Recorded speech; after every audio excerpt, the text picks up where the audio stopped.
Certo, vamos mergulhar nisso. Quando um desastre acontece, a primeira coisa que a sociedade exige são respostas, e quase que imediatamente. A gente quer saber o que deu errado, quem falhou e, mais importante do que tudo, como garantir que isso nunca mais aconteça, não é verdade? Mas a grande questão é: será que as comissões formadas para investigar esses eventos realmente nos ajudam a aprender? Ou elas estão ali apenas para dar aquela apaziguada temporária na opinião pública? Nesta nossa explicação detalhada de hoje, a gente vai examinar como as investigações pós-desastre são de fato conduzidas e como o desenho dessas investigações dita se as organizações vão realmente aprender ou se vão apenas apontar o dedo para alguém. Para organizar nossa conversa, aqui está o nosso roteiro. Seção 1, Introdução e contexto da pesquisa. 2, O desafio do aprendizado. 3, Estruturação e coleta de dados. 4, Análise e formulação de lições. 5, Comunicação e impacto contínuo. E, finalmente, a seção 6, Conclusão e relevância do estudo. Então, vamos lá para a seção 1, Introdução e contexto da pesquisa. O material que fundamenta toda essa nossa análise é um artigo acadêmico fascinante chamado Da Crise à Investigação. Ele foi escrito pelos pesquisadores Waltz Brockmann, Walter Jong e Sarah Perstein, todos ligados ao Instituto de Segurança e Assuntos Globais da Universidade de Leiden. Esse estudo foi publicado no Jornal Internacional de Redução de Risco de Desastres, agora no ano de 2025, e o que eles propõem aqui é um quadro de referência essencial para guiar os profissionais na condução de investigações que foquem no aprendizado genuíno. E logo de cara, os autores fazem uma distinção que é o ponto-chave da coisa toda. Pensa bem, depois de um desastre, a pressão pública é gigantesca. A mídia e a sociedade costumam operar naquela que chamamos de lógica da culpa individual. A gente quer um bode expiatório para responsabilizar. Só que para uma mudança real acontecer de fato, as comissões de investigação precisam mudar a chave para a lógica da função organizacional. Isso significa olhar para o sistema inteiro. Quais protocolos, qual cultura ou quais falhas de comunicação permitiram que aquele erro humano acontecesse em primeiro lugar? Passando para a nossa seção 2, o desafio do aprendizado. Olha, o artigo organiza todo esse processo de investigação em 4 estágios principais, que juntos englobam uma jornada de 16 passos detalhados. A coisa toda começa na iniciação, aí passa para a coleta sistemática de informações, avança para uma análise profunda e, por fim, a comunicação dos achados.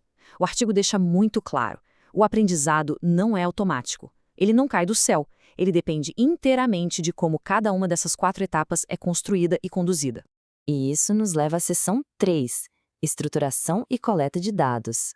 O primeiro estágio costuma ser totalmente invisível para o público geral, mas acredite, é aqui que o jogo é definido. Sabe aquelas perguntas de bastidores? Quem vai liderar a comissão? Qual é o orçamento liberado? E qual é o mandato exato deles? Os autores apontam que essas escolhas lá do começo determinam todas as fronteiras da investigação. Se o mandato for muito restrito, a comissão corre o risco de focar só na sobrevivência política de certas instituições, ao invés de buscar aquele aprendizado estrutural profundo que de fato evita um novo desastre. Daí entramos na coleta de dados. Em crises grandes e complexas, os investigadores precisam juntar um verdadeiro quebra-cabeça com evidências espalhadas por múltiplas agências e esferas de governo. O estudo lembra que setores altamente padronizados fazem isso através de entidades globais, como a Organização da Aviação Civil Internacional, que tem diretrizes claríssimas. Mas o desafio brutal na prática é conseguir acesso irrestrito a documentos confidenciais e convencer as peças-chave a falarem a verdade abertamente, sem aquele medo paralisante de retaliação pessoal. E aqui a gente entra numa armadilha cognitiva que é, para dizer o mínimo, perigosíssima: o viés retrospectivo. O artigo ilustra isso com um relatório da Administração Federal de Aviação dos Estados Unidos sobre as falhas nos sensores do avião Boeing 737 MAX. Para quem está de fora investigando depois, parece óbvio que o piloto deveria ter ignorado aquele sensor defeituoso. Mas isso é usar a sabedoria de quem já sabe o final do filme. Os investigadores têm o dever de se colocar no exato momento da decisão. Eles precisam julgar as ações baseadas unicamente nas informações que os operadores tinham disponíveis naquele instante preciso, e não no que o mundo inteiro sabe hoje. Mas o viés retrospectivo não atua sozinho. Tem outras armadilhas que a pesquisa menciona. Tem a dilatação do tempo, que é super comum num desastre ambiental, por exemplo. O nível de estresse é tão absurdo que as vítimas e os operadores sentem que o evento durou horas, quando na verdade durou minutos. Temos também a distorção organizacional, o viés de primazia, que é quando as primeiras impressões tomam conta de toda a investigação, e o viés de recência, que dá um peso exagerado às coisas que aconteceram por último. Uma comissão séria precisa neutralizar todas essas distorções de forma ativa. O que nos traz à nossa seção 4, análise e formulação de lições. Os autores fazem uma distinção brilhante sobre como as organizações aprendem. Imagina um cruzamento perigoso onde os motoristas sempre ignoram o semáforo. O aprendizado de ciclo único, ou loop simples, seria simplesmente colocar uma luz mais forte ali. Isso resolve o sintoma, certo? Mas o aprendizado de loop duplo vai na raiz da questão. Ele pergunta por que diabos os motoristas estão tão distraídos naquele trecho em primeiro lugar. As comissões de inquérito que realmente fazem a diferença buscam esse nível profundo, questionando as próprias bases das práticas de hoje. E é por conta disso que o tipo de recomendação no final do relatório varia tanto. Recomendações específicas tentam mudar um protocolo imediato, tipo, adicione essa regra no Manual de Segurança Marítima. É rápido de implementar e fácil de fiscalizar. Já as recomendações gerais pedem algo muito maior, como mudar a cultura de segurança de um hospital inteiro. Elas dão uma certa liberdade para a organização descobrir como fazer isso, mas exigem anos de dedicação suada e programas internos constantes para virarem realidade. Vamos para a seção 5, Comunicação e Impacto Contínuo.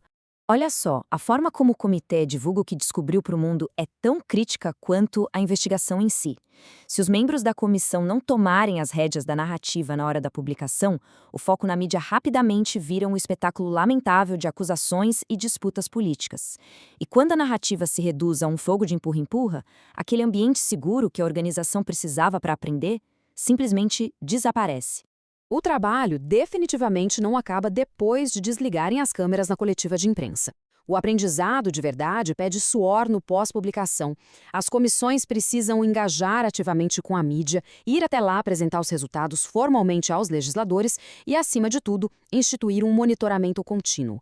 Alguém precisa ficar de olho para garantir que os relatórios não virem apenas peso de papel e que as instituições transformem aquelas palavras em atitudes do dia a dia. E chegamos à nossa última parte. Seção 6, Conclusão e relevância do estudo. Essa é a grande pergunta provocativa que a gente precisa se fazer. Como é que nós podemos ir além daquele choque emocional de um desastre e não ficar só na demanda imediata por respostas? O esforço não pode existir só para aplacar a indignação do momento. Ele tem que construir uma resiliência institucional de verdade. Esse artigo nos lembra que aprender de forma sistêmica é uma escolha ativa e depende demais da neutralidade da equipe, de análises profundas e de muita teimosia para implementar as coisas até o fim. É absolutamente crucial reconhecer o peso e a relevância desse material acadêmico. Para quem está na gestão pública, para autoridades civis e para os acadêmicos, esse estudo é um mapa valiosíssimo. Ele pega toda aquela confusão e complexidade abstrata de uma crise e transforma num manual claro de melhores práticas, garantindo que o trauma deixado por um evento devastador possa se converter num sistema de prevenção incrivelmente robusto lá na frente. Se essa nossa explicação estruturada trouxe clareza para você sobre um tema tão denso e importante, a gente convida a seguir o canal, deixar o seu curtir e compartilhar esse conteúdo. A melhor maneira de difundirmos informações sólidas e baseadas em evidências para o público geral é exatamente através da nossa rede. Para finalizar, mantendo a transparência e as regras desse nosso formato, eu informo que este conteúdo é uma síntese automatizada com o apoio de inteligência artificial. Muito obrigada pela atenção e pela companhia até aqui, e fica a reflexão para a gente levar adiante. Da próxima vez que uma crise dominar as telas dos noticiários, nós vamos apenas exigir bodes expiatórios ou vamos cobrar mudanças reais no sistema? Um grande abraço e até a próxima!